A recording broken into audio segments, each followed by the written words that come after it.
Good evening, everyone. Barry's asked me to introduce our speaker this evening.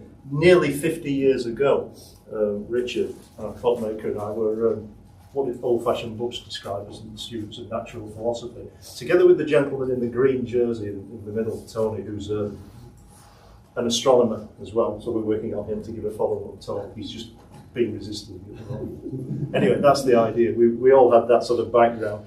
Richard, professionally, was a materials scientist and then worked as a consultant for many years. He used to work for British Aerospace and people like that. But since about the age of 12, is that right? Yes, yes. Been playing with clocks, right?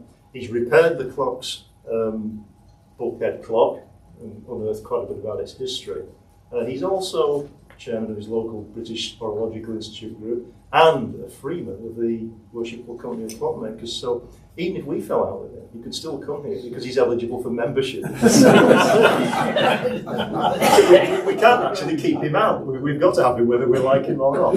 Anyway, you don't want to hear from me. Richard's going to talk very generally about time at sea. None of this will be too hard to follow.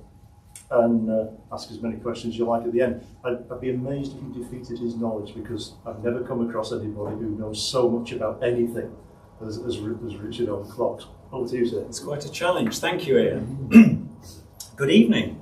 Wonderful to see so many people in the audience.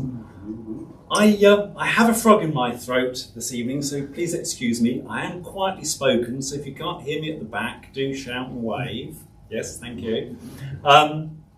The presentation, as Ian says, is generally, it's a higher level. I understand you've had one on Harrison already, so I shan't be going too far down that rabbit hole. Putting Harrison in context with all the other methods of telling time at sea and how we end up with ship's bulkhead clocks. The presentation could take up to an hour, but I will accelerate through it, bearing in mind I'm the only thing between you and your dinner. So, time at sea.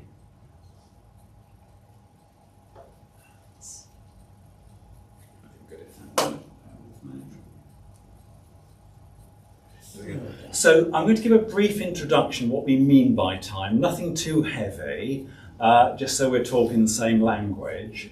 Then talk about methods of telling time by water, sand and fire. I want to do air, earth, fire and water, but I'm struggling for a method of telling time by the wind. Then astronomical methods of telling time at sea. Clockmaking, horology, which should be very familiar to all of you. Then the introduction and overtaking of it all with telling time by signalling. In conclusion, coming back to ship's bulkhead clocks, a little bit on the background of your own clock from Lillian Reynolds. So as an introduction, I want to talk a little bit about absolute time, local time, elapsed time and the units we use. So absolute time was defined by Newton, who believed that there was an absolute time in the universe, that everybody had the same time and time went at the same speed for everybody. Actually not quite true, depends on gravity and how fast you're moving. But for all practical purposes, we can imagine that there is an absolute time, be you call it Greenwich Mean Time or whatever.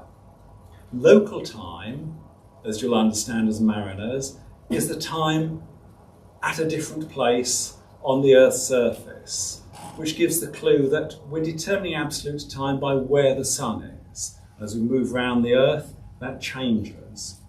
But there's apparent solar time, which is the local time according to exactly where the sun is, how many degrees around.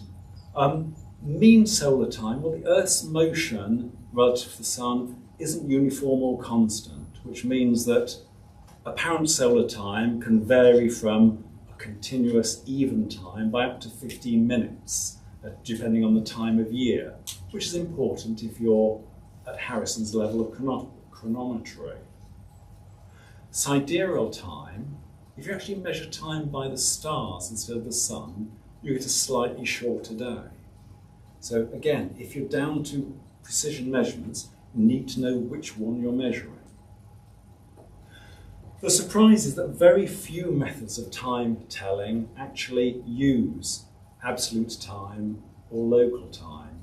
We tend to be looking at elapsed time. The clock doesn't tell you what time it is. It actually tells you how long has elapsed since you last set it. And again, an important point. Units of time. For most of mankind's history, the hour, the length of the hour, has depended on the length of the day. It's been 1/12 the day, or whatever fraction the civilization imagined the day to be divided up into. So uniform hours were only adopted by the Arabic peoples in about the 13th century and quickly spread to Europe. Only reached Japan, for example, by the 19th century. So when we talk about an hour, to us it's a very defined unit of time. Going back in history before the 13th century, it's a vague subdivision of day and night. Why keep time at sea? Well, three main reasons. A ship's log, you need to know what time you're entering a sighting or an event. So you need to know roughly what time of day it is, and also, in broader terms, when to change watches. If you're navigating by dead reckoning, chucking an object over the back of the boat or the ship, and measuring how long it takes to get how far away, you need some sort of timekeeper, elapsed timekeeper, to tell you how many seconds have elapsed. If you're determining your position by longitude, and here we get into Harrison's story, you need to know what the time is at your place of origin compared with where you are now. So your time relative to Greenwich Mean Time. At the bottom we have illustrations of all three. Keeping time by water, sand and fire. These are some of the ancient methods. Some are applicable to telling time at sea, others not so. So one of the oldest methods of telling the time, elapsed time, is a clepsydra, a water clock, basically a huge plant pot with a hole in the bottom. Measured down the inside, this one from about 1500 BC from Karnak, are 12 rows of dots. One row for each month of the year, with a different spacing according to dividing the hours of daylight into 12. Not very accurate, but sufficed. Had the advantage over what we'll come to later, sundials. You could tell time at night on cloudy days. So that's about 1500 BC. By about 2 AD, we have the Temple of the Winds in Athens, which is basically a tower covered with sundials to tell the absolute time, with relative time being told inside by a water clock, which would then drive unspecified and lost automata. By the 10th century, the Chinese had developed elaborate water clocks with automatons as big as single-story buildings. All that technology was lost in China following invasion in about the 11th century. And that's a blind alley in terms of ship's timekeeping. Could have been used to tell time on board. As far as we can tell, water clocks have never been used. And again, the motion of the ship counts against it. Sand, again dating back into prehistory.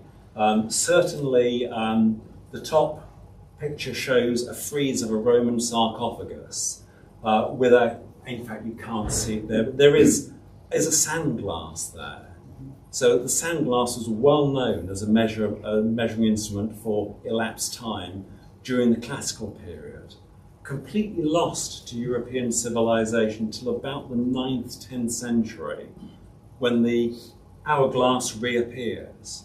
Used in navigation, well, became used, appears in Renaissance art from about the 13th century, used in navigation for the great voyages of exploration by about the 14th century. Either bottom left, a sandglass which you hung up from a beam in a ship, ran through. They'd typically run for half an hour initially, like the one I have here. And I've tested this one, although it's a modern one, it's accurate to within seconds in half an hour, which is actually not too bad. But the ancient ones were not sealed in the middle. They were typically bound round with cord, so humidity would get in, affect the timekeeping. Other sorts you just stand one side. And from the great Portuguese voyagers, the ship's manifest detail how many sandglasses had to be loaded aboard in order to keep time. Eventually, with the evolution of dead reckoning, 28-second miniature glasses were used to measure the period the time that the rope would play out on the chip log.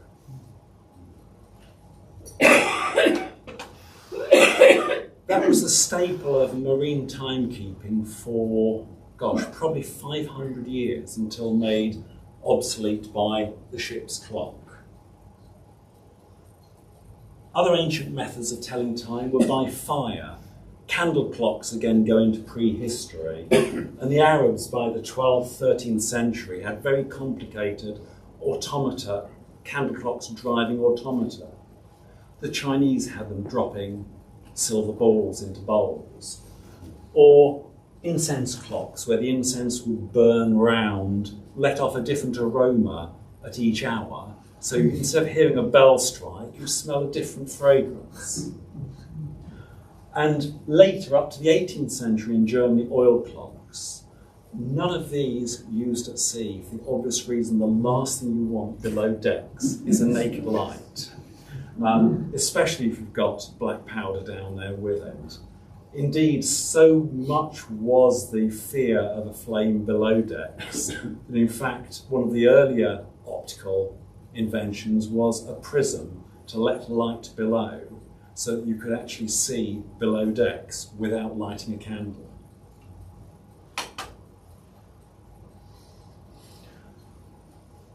As old as civilization itself, staring at the stars and charting their movements. So, again, going back to 1500 BC or before, directional sundials you could use to tell the time, but only if you knew where due north was and what your latitude was. So without a compass, these were no use at sea. We'll come on later how you determine your latitude, but if you can do that, you need the compass. So maritime sundials, so that's a portable sundial on the bottom left, from about the 15th, 16th century. This is a slightly later portable sundial up to the 18th century. These survived on board ship. Once you could tell your latitude, you could tell your time reasonably well. And again, other methods would let you tell when noon was, but if you were running sandglasses, eventually you'd lose track of where you were, there'd be a mishap, you'd want to tell the exact time where you were. This would give you the clue on board ship. Better than a directional sundial then would be an altitude sundial. So in this case, you only need to know your latitude, you don't need to know your direction. You face into the sun and it measures the altitude of the sun above the horizon, assuming you can hold it vertically. What you do need is a table saying by the season what the altitude of the sun should be at each time. So the top one is Roman. So this concept goes back right into classical antiquity. Bottom left is Spanish from the voyages of discovery. On the right is the first one that you can see is obviously nautical in its origin, allegedly invented in the 14th century or earlier by a Glastonbury monk. But as this was recorded by a later English monk, it's not really entirely true. It's known as a navicula, or little ship of Venice. So basically there's a cord from this slider, you slide it up to the correct latitude, sight the sun from the prow to the from one end of the boat to the other, and you get the angle in a calm sea. And again, you can look it up in your tables and work out what time of day it is. Now once you're definitely measuring the altitude of the sun, if you measure the altitude of the sun at noon, or you were to use that on the pole star in the night, you can determine your latitude. So you have all night on one point in the middle of the day to determine your latitude, then you have time throughout daylight hours as long as the sun is shining.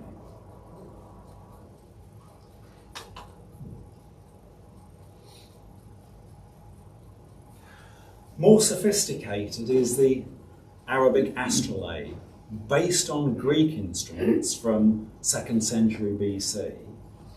The Arabs basically developed the sort of 1000-in-1 scientific device which enabled you to determine the position of any celestial body, providing you knew the latitude you're at. You put a different map of the stars in according to your latitude, and providing you knew the season. So these could have been used at sea to determine time.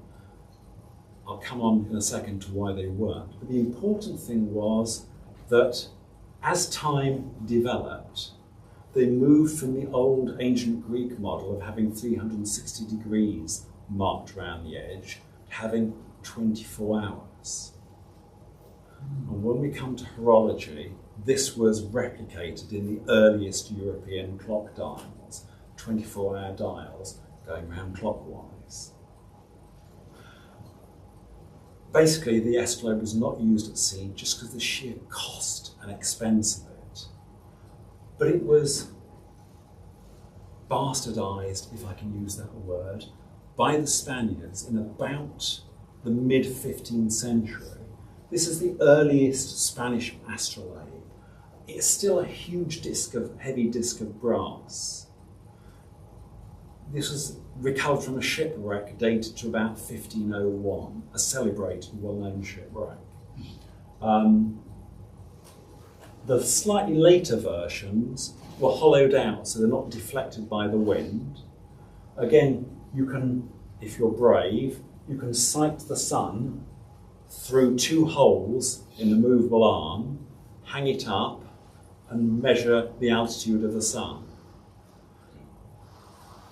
Cleverer ones, and later ones like this, actually had a pinhole and a marking on the other, so basically you didn't go blind using it.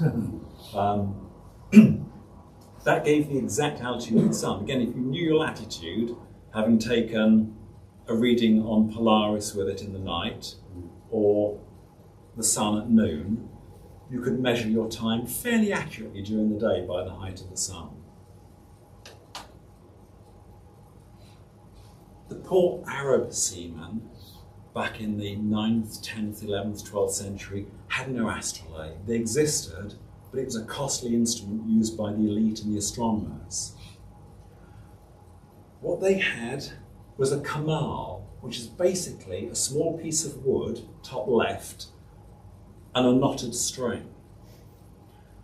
They gripped the string in their teeth, held the kamal up to either the sun or Polaris to determine their latitude. Now, the problem with it was it's a very small piece of wood, and it was only suitable, really, for measuring latitude by sighting on Polaris at night. So not really a timekeeper at sea, but it actually gave the Spanish and the Portuguese the clue as to what it was they needed. So at the same time as the mariner's astrolabe was developed, the quadrant was developed. That's slightly later, Gunter quadrant, sophisticated one, simply for sighting the sun and plumbing it. But closer to the kamal was the development of the cross staff, where again you have a bit of wood you're pointing up of a known length, but of course with the cross staff you could make a bit of wood as long as you liked. So it could be used in temperate latitudes, on the Sun and on Polaris, so much more use to the European sailors. It did have the disadvantage you went blind using it during the day. Hence the backstaff, developed originally in the 15th century, where basically you're facing the other way and taking a sighting facing away from the sun. So the Hardy backstaff went through many, many iterations and was in common use up to the 18th century. That would give you the all-important height of the sun at any time of the day.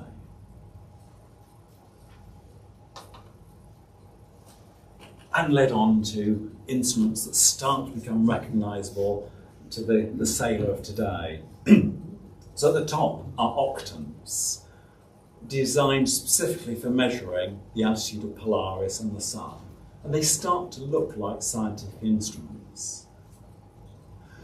Now, when the measurement of astronomical bodies, altitude and separation became serious in the time of Harrison, and alternatives were being proposed, so to determine your location by the lunar distance, the distance between the moon and the sun at any point, according to charts, you need something a little bit more precise than a relatively crude octant. And you get the sextant in about 1750, and the quintant by about 1850, just about when it was all over. They're refining the methods by which you can calculate lunar distance. But again, if your chronometer had failed at sea, that was probably all you could do, all you could manage. I was going to bring a sextant with me, but the only ones I could find on the market were made in India and were very, how can I describe it, not quite real. So I haven't. We come to horology. So, surprisingly, most of the technology needed to build a ship's clock existed at least in the 2nd century BC.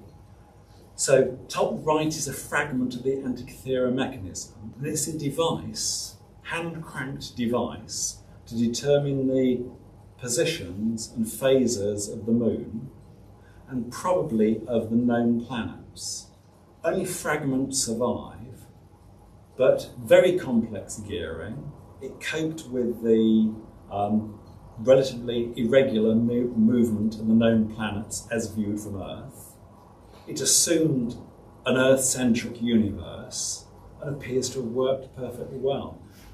It's highly likely that this was the type of instrument driven by the water clocks in the Tower of the Winds. You wouldn't necessarily want to hand crank that round slowly every day to the positions you wanted.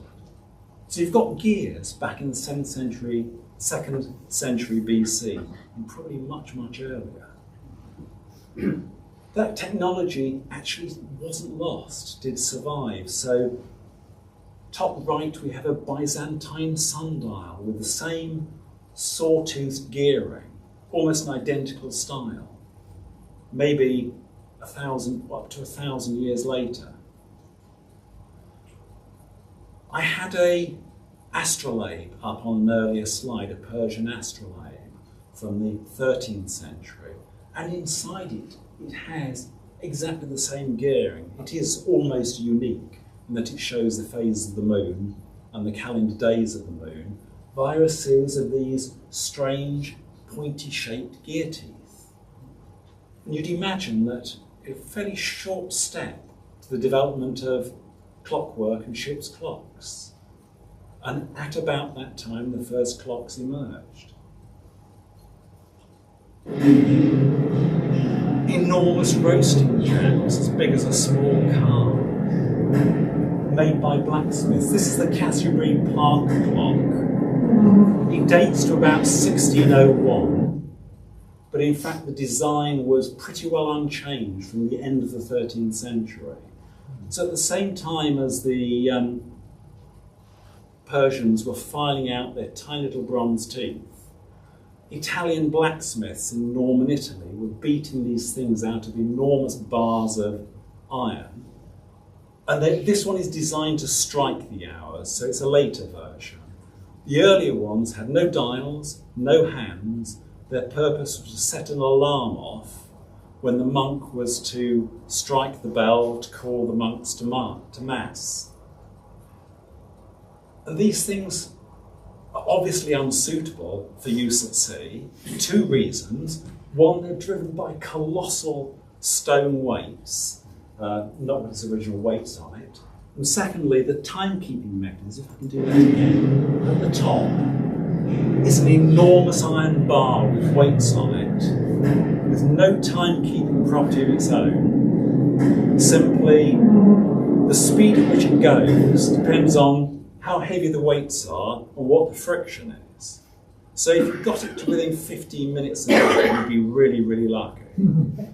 But given that time was measured when these were originally built in variable hours, the most confusing thing was that they measured time in equal hours. And initially, the weights would have been moved according to the season further out on the bar, so that you got the unequal hours.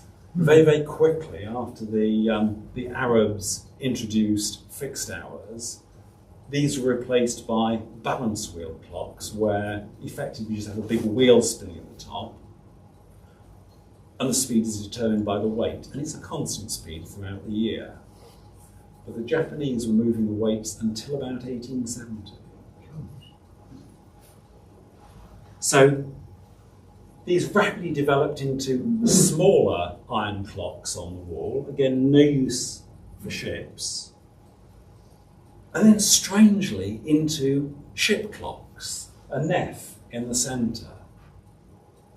And in a bizarre twist, these weren't actually used on board ships. These were put on dining tables. And the masts would rotate, and the crew would move around the ship. It would drive itself down the middle of your dining table, playing music and firing its cannons. And the clock itself is a tiny little thing, almost irrelevant to the mechanism. These were toys. So having miniaturised it, these just became toys for the rich, and sadly not used at sea. They evolved into sensible timepieces, sitting on tables, but with an hour hand only, accurate to within about 15 minutes a day. They still had a balance wheel with no sense of time of its own. With the introduction of the pendulum, the clock became much more accurate, about 1658, 1659.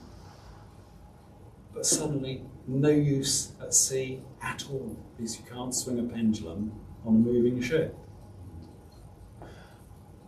I'll come back to watches and chronometers, but just to round the story off, no clocks used at sea as such, apart from the introduction of marine chronometers and watches, till about 1870, when the Americans developed mass-produced clocks.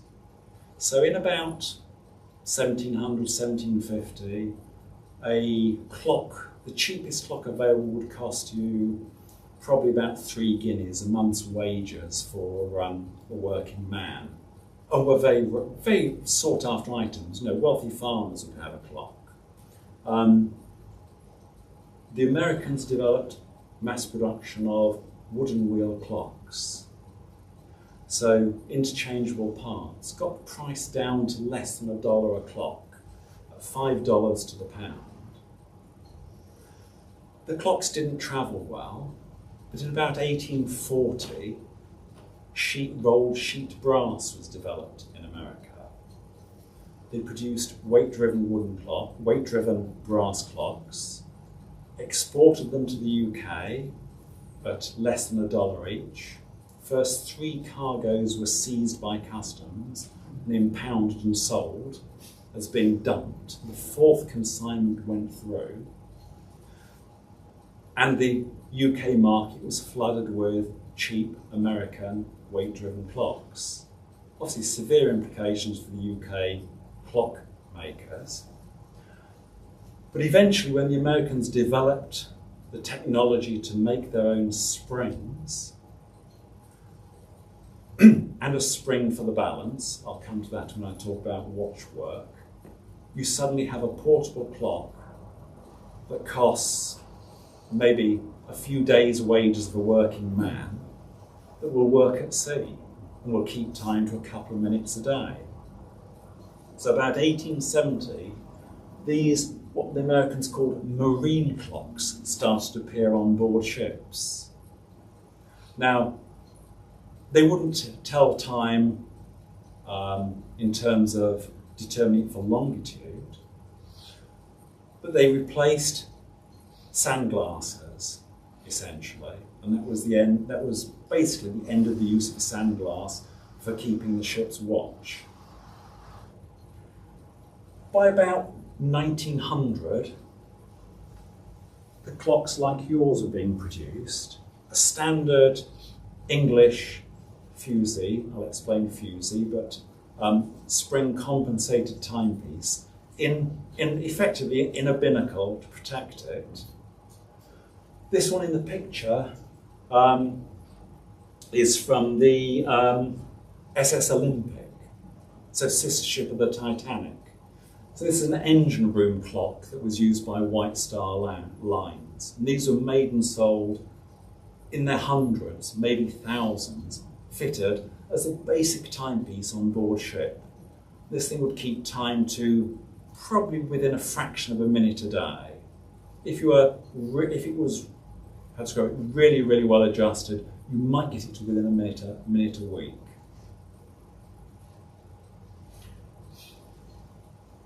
In terms of, in between then, the developments that enabled timekeeping on that standard actually came through watch work. So at the same time as the Germans were producing ship clocks for the amusement of the aristocracy were equipped with pocket watches. This is late 16th century. And it basically has everything in it you need to keep accurate time. So it has a spring, obviously not weights, and the spring exerts uneven force on the balance wheel, which has no timekeeping quality of its own. But there's a conical pulley in there called a fusee, which is used with a chain or gut line to even out the pressure of the spring. So the watch runs at a reasonably constant speed. But what happened was, in about 1670, 20 years after the introduction of the pendulum clock, the pressure came to improve the timekeeping of watches. Robert Hooke, the physicist, suggests that if you applied a spring in some way to the balance wheel, you could make what he called a pendulum watch. Now, no Trades Descriptions Act here. This was seized on by Christopher Huygens, who introduced the pendulum clock to England, and he started marketing pendulum watches, much to Robert Hooke, the physicist's annoyance, having not patented the idea or publicised it. So effectively, the balance wheel that ticks round then has a helical spring on it to return it pretty well at constant speed for each rotation.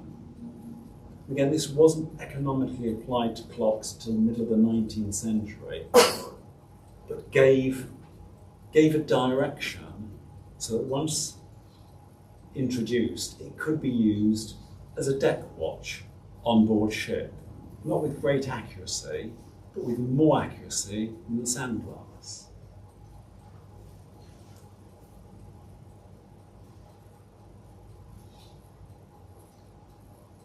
But it also led the way to the development of a chronometer. Now you have a pendulum watch. It doesn't have a pendulum, it has a balance wheel with a spring on it. you have the basic technology for a portable clock at sea. And in fact, the first person to produce a marine chronometer was a chap by the name of Henry Sully, a watchmaker working in Paris in around 1710, 1720. So what he produced was basically the standard clock of the day with a spring in it, the conical pulley with the fusee, but driving a watch balance, a very large watch balance. But the problem he had was that although it was accurate, it had the spring returning, it wasn't totally isochronous. So if the amplitude was a little more or a little less, the watch would run a little bit fast, a little bit slow. Which is okay for normal timekeeping, and on your wristwatch, that really doesn't matter. If you're trying to determine longitude, that is really, really critical. So he actually attached a piece of string to the balance wheel and had the piece of string pull a horizontal pendulum. You can see you're immediately getting a relatively Heath Robinson contraption. It worked admirably well on land and failed terribly at sea. S1, his first clock, he submitted it for evaluation to the French, and it was rejected, and he blamed it on having been transported in a sedan chair roughly across the Parisian cobbled streets. But S2 and S3 also failed to keep time in any meaningful sense to give you the accuracy you needed. The key thing was that Henry Sully wrote his work up in the 1720s, and that work was read by George Harrison, a clockmaker from Yorkshire, who had already had significant success in producing highly accurate wooden-wheeled long-case clocks. And Harrison set to work making the clocks which a lot of you will be familiar, the marine chronometers. So Harrison's first idea was to make a clock with effectively balanced compound pendulums, top right, and to incorporate a series of what I would call complications which he'd applied to his own precision long case clock work. So yes, he had a fusee to even out the tension in the spring. The main spring rewound a subsidiary spring to run for a much shorter duration, a remontoire, so it wound itself up effectively every minute or so. Instead of the escapement pushing the balance wheel, or in here the compound pendulum, backwards and forwards, it just gave a slight impulse at the end of the swing of the regulator. He had cage roller bearings in them. He had a maintaining power so that when you wound it, a secondary spring came into operation, kept it ticking whilst it was being wound. He had bimetallic compensation strips, so every complication you can possibly imagine. And it performed well at sea, but not quite well enough to win the prize offered by the Admiralty for an accurate clock. So he built another one, H2, in which he replaced the balance with a more sophisticated version, and then realised halfway through developing it that actually it wasn't what we call isochronous, however much he tried to correct it. So he produced, so without sending that one to sea, after 3 years work on the first one, 5 years on the second one, a decade on the third one, produced one with a balance wheel, and realised on completion of the clock that it really wasn't going to make it. Which is all a bit tragic, having spent most of his life developing these three chronometers, being paid fairly handsomely for it, but not winning the big prize offered by the Admiralty.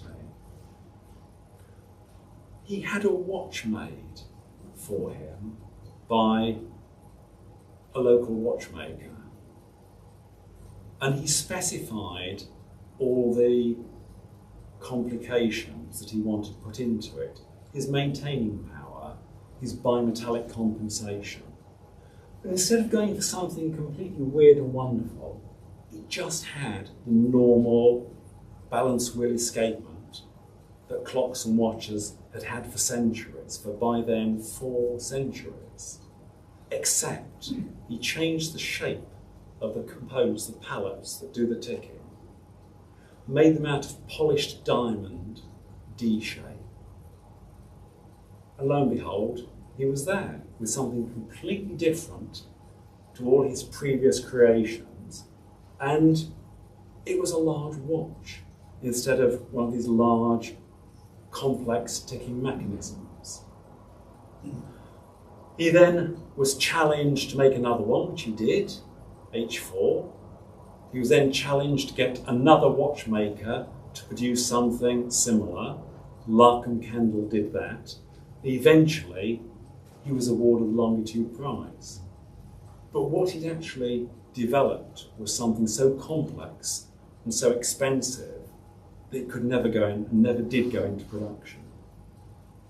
It simply demonstrated that as long as you keep it reasonably simple and stick to basic principles, but do everything accurately, out of the best materials, highly polished, you can get the timekeeping you need.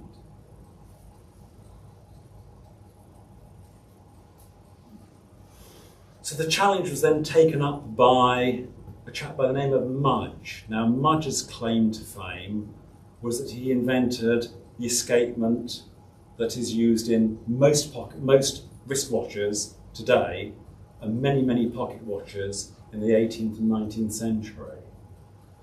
But again, he developed one so complex, so polished, it was hugely expensive. Maybe 24 were made over 20 years. Mudge died shortly after making his first 2 or 3. The business was taken on by his sons and their colleagues. The chronometer that we know today was developed separately by Arnold and by Thomas Earnshaw, who both came up at the same time, miraculously, with exactly the same design of escapement. The part that connects the balance wheel to the rest of the mechanism. And they fought for decades over who was the inventor of it. In the end, probably Earnshaw prevailed. He certainly produced the highest volume of these chronometers. So Mudge was producing these in 1780s, went through 1790s. By about 1800, 1810, these had become pretty standard, state-of-the-art marine chronometers, accurate to within seconds over a number of weeks, which you could use to determine exactly where you were on the Earth's surface. However, they were fabulously expensive still, even these. They were a large part of the cost of fitting out a ship. The captain would have to buy his own, which meant it was a pretty limited market. But eventually they got into volume production, and the later versions, made by Mercer's from about the mid-19th century to probably up to about 1972, much more affordable. So every ship of the mid to late 19th century would have either a Mercer chronometer or a similar German or Russian or French model. So these lasted through to about 1970s. People still use them, but superseded, strangely, by tuning fork chronometers.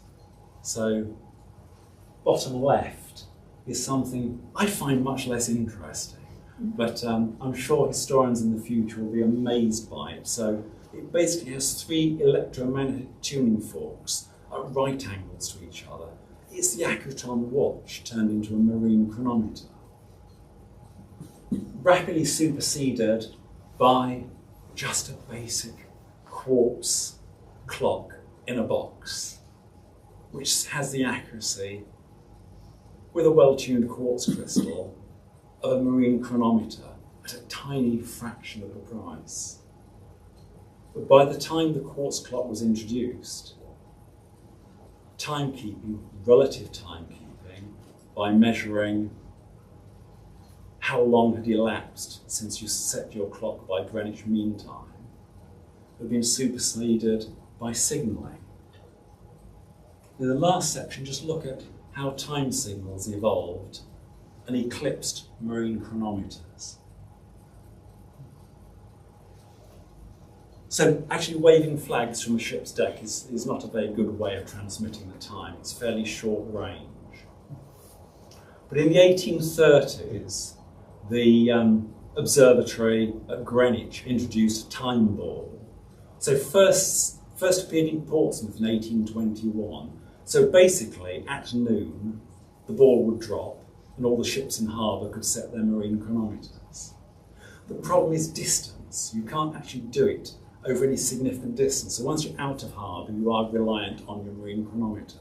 So that's not the basic way of telling the time. It was stretched a bit. I mean, by 1889, even Brighton had one of these, signalling the time to paddle steams operating off the piers. To stretch it a bit, so in about 1802, they were firing a gun at Cape Town, and even in Sydney, so that they'd drop the time ball at the Sydney Observatory, fire the gun so the ships in harbour could actually capture the moment, take the time, set their chronometers. Very limited. You need a way of getting that time signal out to the ship at sea. So that came with Marconi's experiments in radio. So in about 1895, Marconi started to illustrate the potential of communicating Morse code. And within about 2 or 3 years, ships were being equipped with what they called coherers and decoherers to actually transmit and analyse the signals. So by the turn 1900 or so, the first ships were actually taking their time signals by radio. By 1920, the BBC was then broadcasting a time signal on long wave, the 6 pips that we all know and we're familiar with. Ironically, initially driven by one of the old long case regulators from the Greenwich Observatory. Superseded in 1990 by them broadcasting pips based on GPS navigation, which actually gives a clue to where we're going. So in the intervening period, a rugby radio signal could be sent to a fairly inexpensive radio-controlled clock, which would reset itself to a fraction of a second according to the signal sent out from rugby. But quickly eclipsed by what you can now buy on eBay. Basically, you plug it in and it picks up the GPS signal, and it actually takes the time from the GPS satellites. But ironically, you don't actually need the time because the GPS signal from 2 satellites or 3 satellites tells you exactly where you are anyhow. But you can actually get a fantastically accurate time signal off an atomic clock at sea simply by plugging that in on a USB lead into your ship's battery.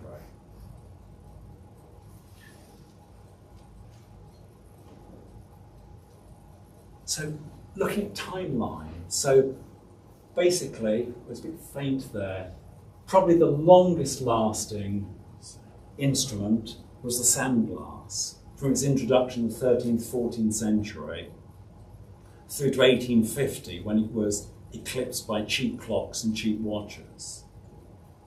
So you'd use a clock and a watch for your rough timekeeping.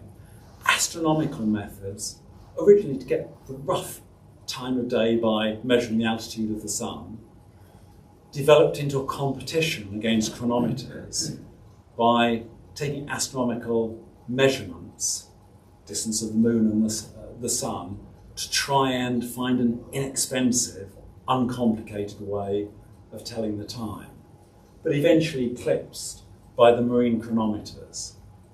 And the marine chronometers then eclipsed by essentially transmitting a signal direct to the ship, either by radio, ultimately by GPS, of what the time was in Greenwich. So that's a quick gallop through methods of telling time at sea. So I'd just like to finish briefly by explaining the significance of your clock, Lillian Reynolds' ship bulkhead timepiece.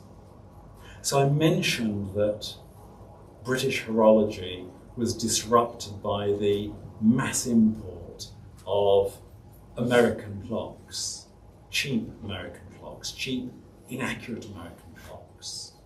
So in 1800, 50% of the world's output of watches came from London, and virtually all of the accurate pendulum clocks. By 1900, both industries were virtually dead. When this clock was made, the Swiss had been over to America to work out how to mass produce cheap watches. The Germans had been over, and instead of trying to export wooden cuckoo clocks, were exporting basically full-scale English fusee clocks, heavyweight clocks made to British standards. The French were making relatively inexpensive mass-produced clocks, and through a series of, how can I describe it, deliberate missteps, the British establishment basically torpedoed their clockmaking industry.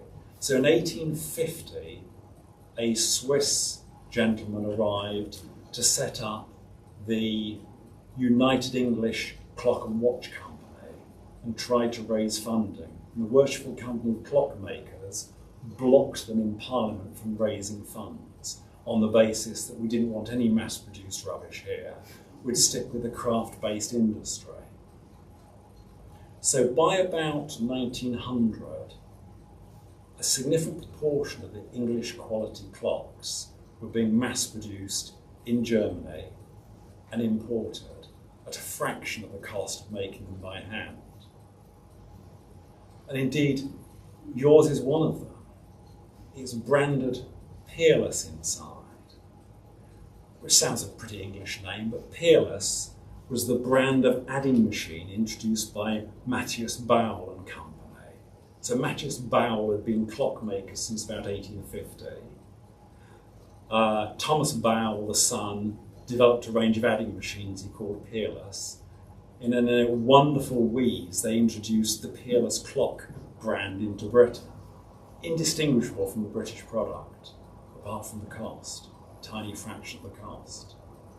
Come World War I, Britain had not the capability to produce time fusers, in fact, any form of complex fuse for armaments. So both the Germans and the English were importing fuse mechanisms from the Swiss, both competing for Lion's share of the market.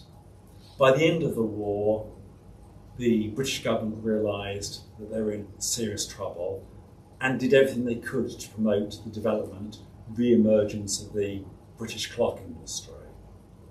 And a number of firms employed German engineers who, during the Great Depression, were easily obtainable to set up clock factories in the UK to make effectively German-designed, German-quality clocks to compete. One of them was Williamson and Son, the English clockworks, they termed themselves, originally Salisbury, then Coventry. They produced the Astral range of bulkhead regulator clocks, made using as far as possible local materials because their brand was an English clock. They tried to branch into car speedometers, but were blocked on patent grounds by a company known as Smiths, originally jewellers.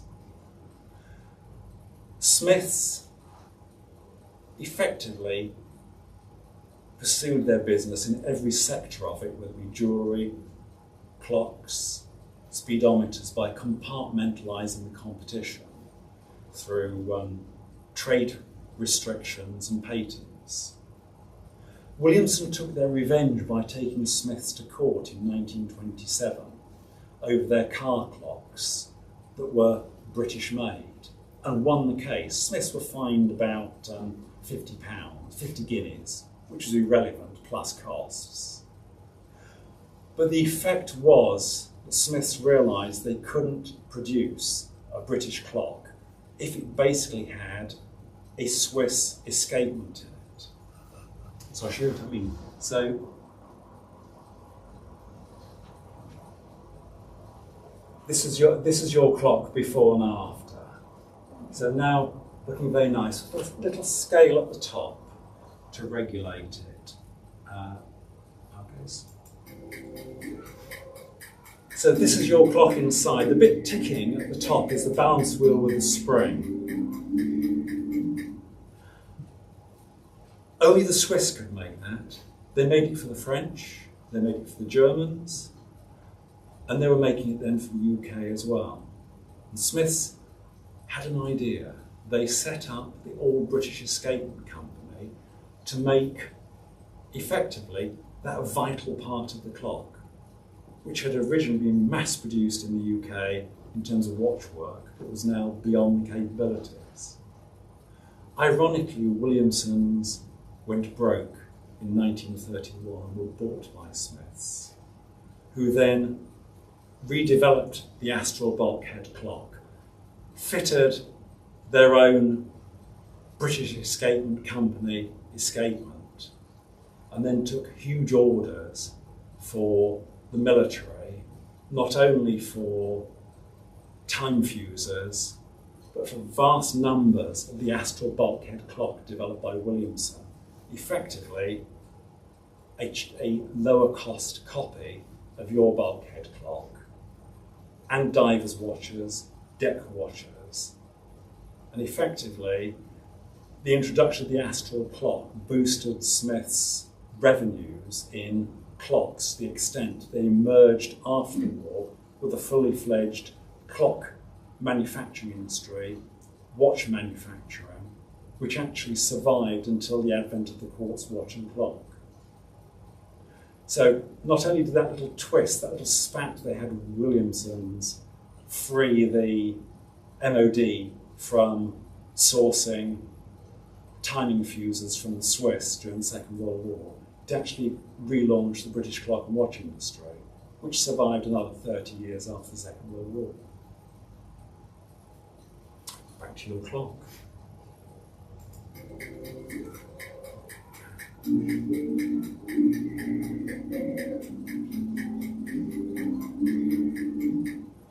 It's the simplest thing.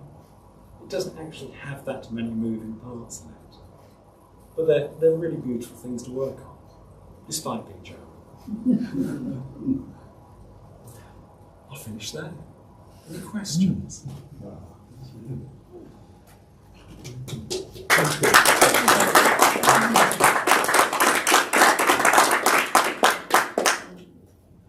Richard, you mentioned about the disappearance of sunglasses from Roman times until about 1,000 years ago. Later, was there a connection between developments in the use of glass in Central and Southern Europe? Because I remember there was a Roman emperor who executed somebody for producing an unbreakable piece of glass, which would ruin the market with valuable glass at the time.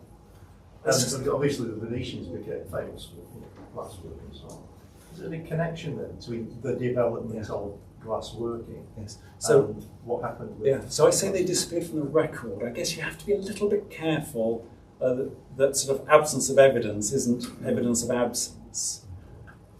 There was no evidence before 1900 and not understood before the late 20th century of complex geared mechanisms before the Middle Ages. It's quite clear that there's a continuity of manufacture of complex geared mechanisms from several centuries BC right through to the Ottoman Empire, when effectively it was eclipsed by cruder European technology. There's no evidence in the record of the existence of sandglasses between the 4th and maybe the 11th centuries. That may be due to lack of surviving examples, lack of records. And there's a problem, it's a linguistic problem. The Latin for a sandglass, a water clock, a sundial is a horologium. You can't tell what it is they're writing about. And actually in European clock work, it becomes worse because the word clock, it's the bell that the wretched thing was designed to strike. So every time you get a reference to repairing the clock, you don't know whether they've invented a mechanical clock or they're repairing the bell that the monk hit with a hammer. So yeah, the problem is lack of material evidence and lack of records. It's possible that the Venetians were blowing glass through the Dark Ages. It's entirely possible there were sandglasses, but until that Renaissance painting, there was no evidence of them for 600 years. Jumping forward, were you actually able to pin down the accuracy of the alcohol manufacturing? So when? Yes. So I skipped over a slide for time reasons. So Lillian Reynolds basically date from about 1854, and they sell all types of mechanical instruments. They were based in London, but in fact there were stories of Barrow. There was one in Liverpool. There was a major manufacturer stroke retailer. So they will have bought this clock in. I think we can probably say it's no earlier than 1900, because you don't tend to get any 19th century. And it's probably no later than 1930, when basically the market for what I would call highly accurate, really, really well-made ones was swept away with the Smith's version of the Williams and Astral bulkhead. So in terms of coming in for a repair, I'd probably get one of these for every 5 lower cost ones.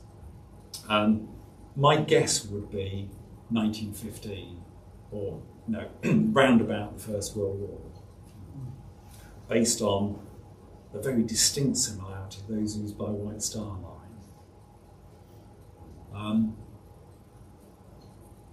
Yes, the cheaper ones, the key difference is where the regulating scale is. The lower cost ones tend to have it down there, set further down in the movement.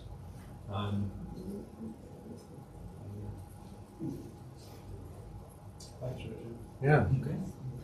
Are such clocks still produced today? You know, these bulkhead clocks. Can you still buy them? Yes. Manufactured? They will have a quartz movement in them. Okay. But yes, but yes. not But they're not just made for ships. They are a popular domestic item. Yeah. So yes, they're definitely made still. Was the reason that the general market couldn't get hold? Were the Swiss, did they have constraints on their production? I mean, were they? Did you said that the not usually the spring was only produced by the Swiss? Yes, simply. Was it because they had commercial No, criticism? it's because they were very, very good at it. So effectively, you wouldn't set up, I mean, it's fairly complex making these springs. I mean, you basically roll a piece of wire flat and then smooth and polish it, coil it all up on a former, cover it in soap, and then you have to try and quench and temper it. I mean, it took the Americans, with their ingenuity, 30 years to make basic mainsprings for clocks from scratch. So once the Swiss had cracked it and made it at very low cost, basically all the artisans in Clerkenwell would just buy Swiss springs because they were cheaper and better. And then the knowledge is lost and you can't do it anymore.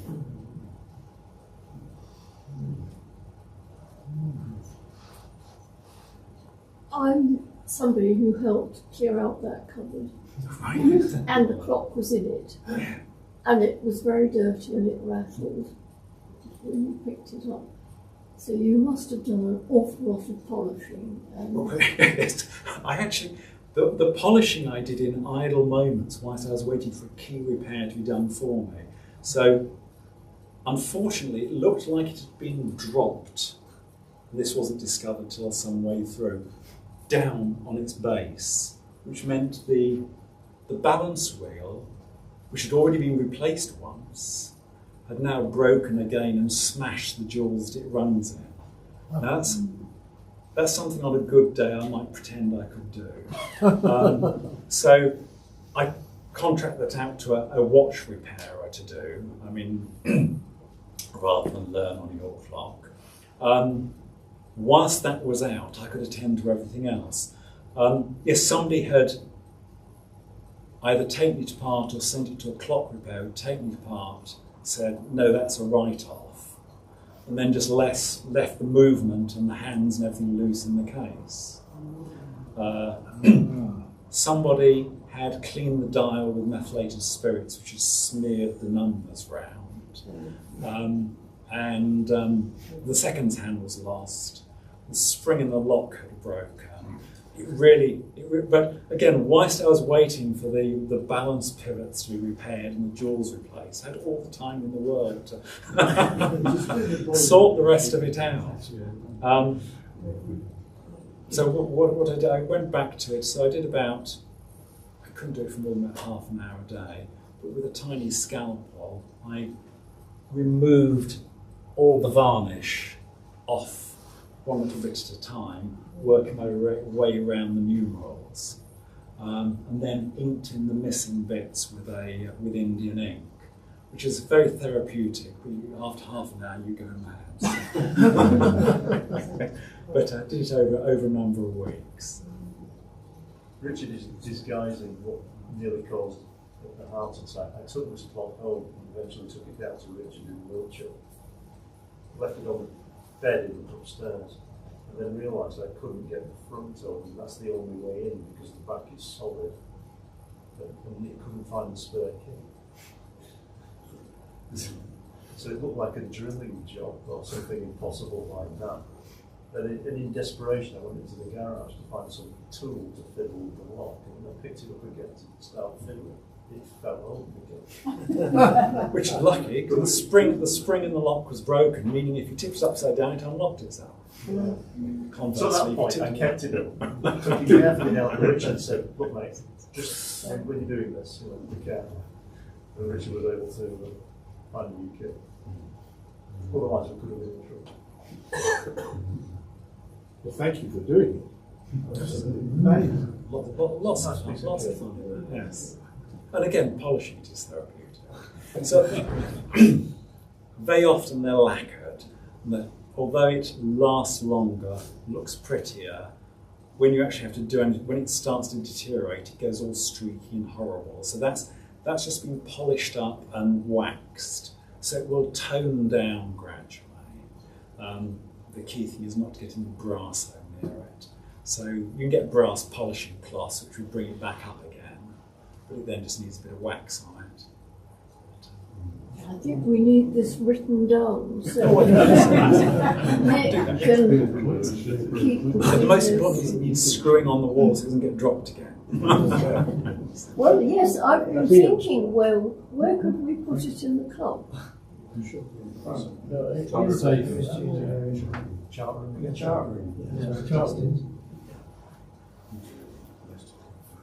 What's the value of that clock? Is there sort of a market for Yes.